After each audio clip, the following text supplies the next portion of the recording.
I'll now give the floor to Mr. Karim Khan for his briefing. You have the floor. Madam President and distinguished delegates, it is indeed an honour to be able to present the third report of the United Nations Investigative Team to promote accountability for the crimes committed by Daesh, the so-called Islamic State in Iraq and the Levant. Since my last briefing to the Council, the investigative team has worked with some purpose and continued to ensure that the experiences and needs of the survivors of ISIL crimes and their families and victims are placed at the centre of our work, not simply lip service, but by demonstrable action of members of the team. All communities, Madam President, whether Shabak, Kakai, Shia, Sunni, Christian, Turkmen or Yazidi, have suffered unbelievable brutality and cruelty of the most un-Islamic state called Daesh.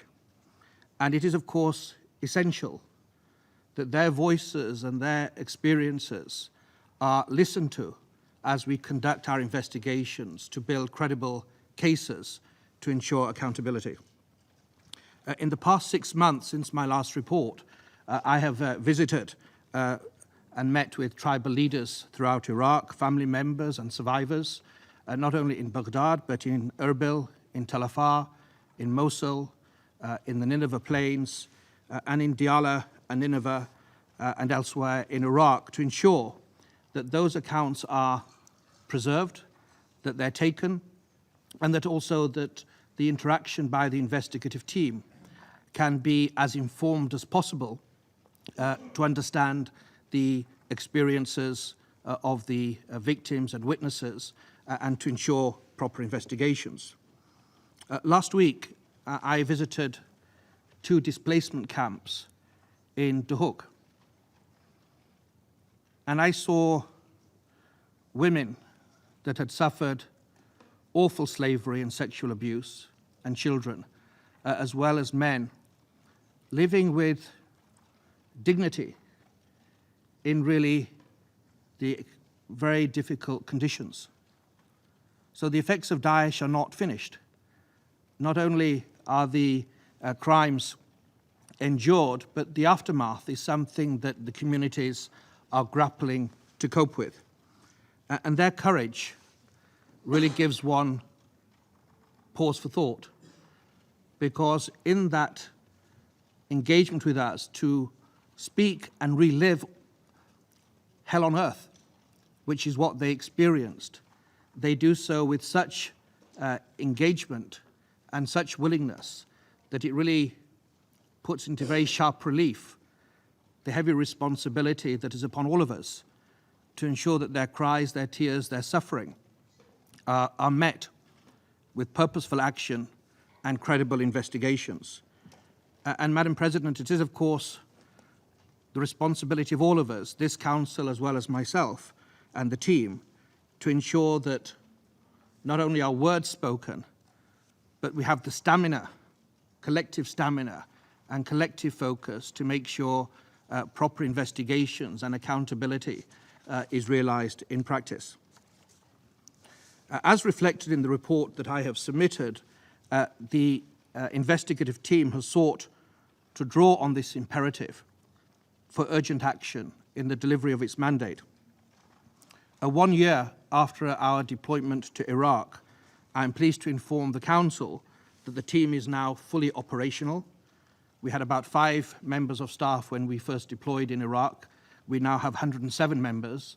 And I'm delighted that as we've grown, we have managed to maintain a good gender balance. 53% of our substantive and support staff are women, and more than 50% of our senior leadership are women. And at the same time, I'm glad to say that the geographical diversity has been met, and all regional groups of the United Nations continue to be represented by the team.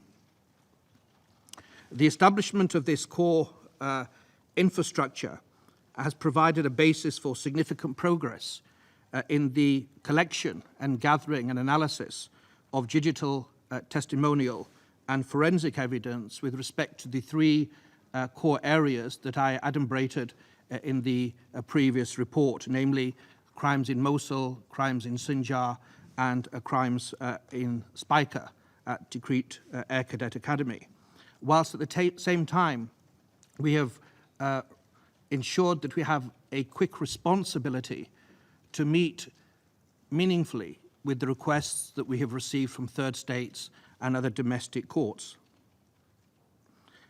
Using the trust fund, we have also ensured that we have expanded the scope of investigations to make sure that all the diverse communities, regardless of race or religion or tribe or ethnic origin, all of those that were targeted by Daesh will have investigations focusing on the crimes that they endured to ensure criminal responsibility based upon evidence. The breadth of the fieldwork conducted by the team in this reporting period has been reflected in key evidence collection activities even in recent weeks.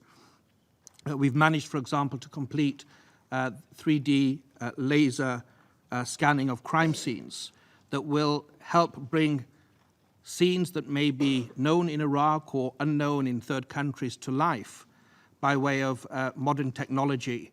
And it's also a very useful aid when one is speaking to a witness, that they can, without going into areas that may still be dangerous and traumatic, they can actually position themselves in this 3D modeling in a way that will bring clarity to their accounts and hopefully assist domestic courts in assessing criminal responsibility. We've continued to collect evidence and interview witnesses, including witnesses that have endured sexual and gender-based violence and rapes, slavery, as well as other witnesses from Duhok and elsewhere. And we've managed to do that with full respect, as you required of us, of international standards by way of our witness protection unit and our clinical psychologists that we have recruited with the kind assistance of the Netherlands. The successful use of social media has also been garnered together, and we've used some of the social media to put forward the photographs of individuals that appear in the Daesh propaganda videos and elsewhere. And we've had thousands of responses that help us identify the names of these protagonists that will further inform the investigations of the team. And we have also worked hand in glove with the Iraqi domestic authorities to continue to gather DNA samples from the remains of mass grave sites so that hopefully we can build cases and also identify the remains and return those remains together with the Mass Graves Directorate of Iraq to their loved ones for burial in accordance with their religious and cultural practices. As I address the Council today, at this moment, we have two field-based missions that are actively conducting investigation in the Nineveh Governorate. They're investigating, in fact, at this moment, crimes that particularly targeted judges, religious clergy, journalists, and healthcare professionals, because we see amongst many other aspects that Daesh seems to have targeted some of the leaders, some of the informers of Mosul when they strangled that city and then suffocated it when they took over completely. Based upon these activities, the investigative team has identified a number of individual ISIL members as primary targets for further investigations in relation to each of the areas that we have previously identified, the three investigative priorities detailed in the last report. For example, just in relation to the Yazidi community alone, the crimes that targeted them, we have identified over 160 perpetrators of massacres against the Yazidis, particularly in Kojo and elsewhere, and we're focusing our work to build solid cases, hopefully, in relation to each of those that may be presented to domestic courts, Iraq, of course, as the primary intended recipients, but any courts that are willing and able to hold Daesh members accountable. So, Madam President and distinguished delegates, the progress achieved by the team in the last 6 months has continued to build on our relationship of mutual support and collaboration with the national authorities of Iraq, and their support and assistance has been exemplary. I used that word in my second report when I had the honour of briefing the Council, and I'm glad to say that that has continued to be the case. Without the support of the government of Iraq, their real meaningful assistance, this hope, this prayer for justice would fall on fallow ground, and only by this hand walking step by step can we achieve on the promise of justice that we all wish to see. Since the last report, we have conducted 203, in the last 6 months, 203 field-based investigative activities with the direct support of the Iraqi authorities. These missions are planned and facilitated with the support of the National Operations Centre that sits inside the Prime Minister's office. And once again, without that support, we simply couldn't move outside of Baghdad, and it has been critical. Our engagement with the Iraqi judiciary has been essential. I think really for me, it's one of the key aspects that the team has managed to move forward as dynamically as it has done. I must pay my thanks to the Chief Justice, but all the judges of Iraq that we've dealt with have given meaningful contributions to allow us together, UNITAD together with the government of Iraq, to meet the requirements of justice. An example is that in Mosul, we've had quite extensive discussions with the counter-terrorism court in Talkaif. We've gathered thousands of pages of material pertaining to 37 case files. Further volumes of evidence are also being digitized, and this will be an advantage and an asset to UNITAD, and also it is of mutual benefit to the Iraqi investigative judges that they can actually access the material that they have once it is digitized.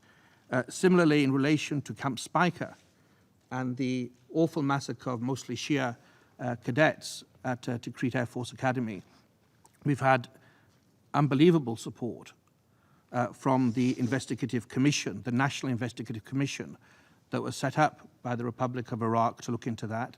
And I'll come back to that a little bit later, of how we've managed to work together and build cases. Following the unanimous renewal of the mandate in September, I have also reached out and tried to ensure even closer communication and understanding with the government of Iraq. I'm delighted to say that after the renewal, the Prime Minister's office has set up a new national coordinating committee which sits in his office. It's a new composition. It also includes a representative of the Kurdish regional government, and I think the government of Iraq is to be applauded for that foresight as well. The mandate repeatedly talks about the sovereignty of Iraq and the territorial integrity of Iraq, and it's important that we have representatives from the whole territory of Iraq to make sure that we speak and work with one voice as effectively as possible. I met this new committee on the 4th of November in Baghdad, and I will have another meeting with this new coordinating committee on my return on the 10th of November. Recruitment goes apace. We have completed a competitive recruitment process in accordance with UN rules. We have identified candidates for the posts for the Iraqi candidates, and now we're at the stage at a working group level of mutual consultations with the government of Iraq to make sure that the Iraqi experts that we recruit have the confidence of the government of Iraq, and again, we work in concert together as far as possible. This unity of purpose, this collaboration and cooperation on logistics, support, and support for the investigations has been mirrored by the cooperation and assistance given by the President and the Prime Minister of the Kurdish regional government. And in the same way, I can only describe their support as exemplary. It's extremely positive. They've also set up an intergovernmental task force and that intergovernmental task force has been created so that hopefully we can ensure effective transmission of requests from the investigative team and an effective receipt of information as we try to ensure accountability. A program of technical assistance has also been pursued. The mandate, of course, repeatedly emphasizes that we are required to share knowledge with the Iraqi members of the team who work on an equal footing with us, but also to share technical knowledge and enhance some capacities. We've done that by a number of measures, not only by exhumations and the identification of victims, but also with other trainings and assistance, whether it's drones or 3D laser scanners or rapid DNA machines. We've had training for all of these. We have an important aspect coming up. We've received funding from the European Union, and we hope to, together with the government of Iraq, to create a digitization program that allows Iraq to have a digitized version of their records and information that are relevant to Daesh crimes, and also it will allow UNITAD to harvest those and to build cases in accordance with international standards. In my last report, I intimated that imminently UNITAD would be feeding into domestic courts. We have done that and been able, I'm glad to report, in relation to Finland. We received a request from Finland. They had a case relating to the Camp Speicher massacre.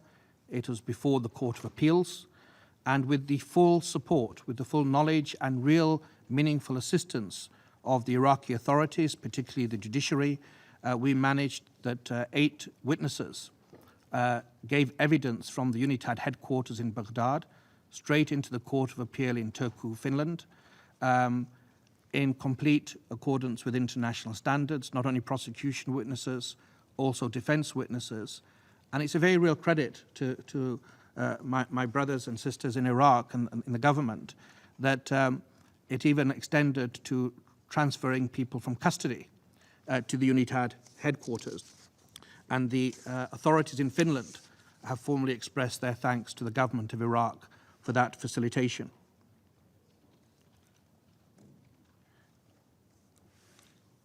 Through this engagement, UNITAD has demonstrated its ability and its willingness to respond to a requirement in the mandate to feed into courts in Iraq or those of third states. We are currently in receipt of 3 further formal requests from states to feed into domestic prosecutions in relation to Daesh crimes that they are conducting, and we have received also an assortment of additional inquiries from other states who believe that with the assistance of government of Iraq that we may be able to move forward. Over the last 6 months, we've also received commitments of support from Australia, Germany, Finland, France, United States of America, the United Kingdom, the United Arab Emirates, the Philippines, Sweden, and Uganda, and I think and Denmark. And again, I thank that contribution. Without the assistance, both of GPP, government-provided personnel, contributions to the trust fund, the operational activities of UNITAD would be severely circumscribed. So, Madam President, the last 6 months has been characterized, in my view, of a real move forward from startup to real operations. It's assisted in building case files. We fed into third country courts. We are refocusing our commitment to move ever closer our communications with the government of Iraq while maintaining the independence of our investigations, which of course is absolutely essential. I'm profoundly grateful, and I must go on record to say this, I'm profoundly grateful for the support not only from the government of Iraq, but the support and the trust that we're fostering and that we've been so generously given by survivors. And I'm pleased that the Council today, at the initiative of the United Kingdom, so thank you, Madam President, will have the opportunity to hear from a survivor, Kachi, who's on the screen at the moment. And I would humbly suggest that this precedent is a very good one, And I hope that in future briefings, with the leave of the Council, other survivors of other communities in Iraq will also have a chance and have the honour to speak to the Council for a few moments. I'm most grateful. I thank the Special Advisor for his briefing, and we do indeed have a practice of trying to get civil society briefers to come to the Council, so thank you for that.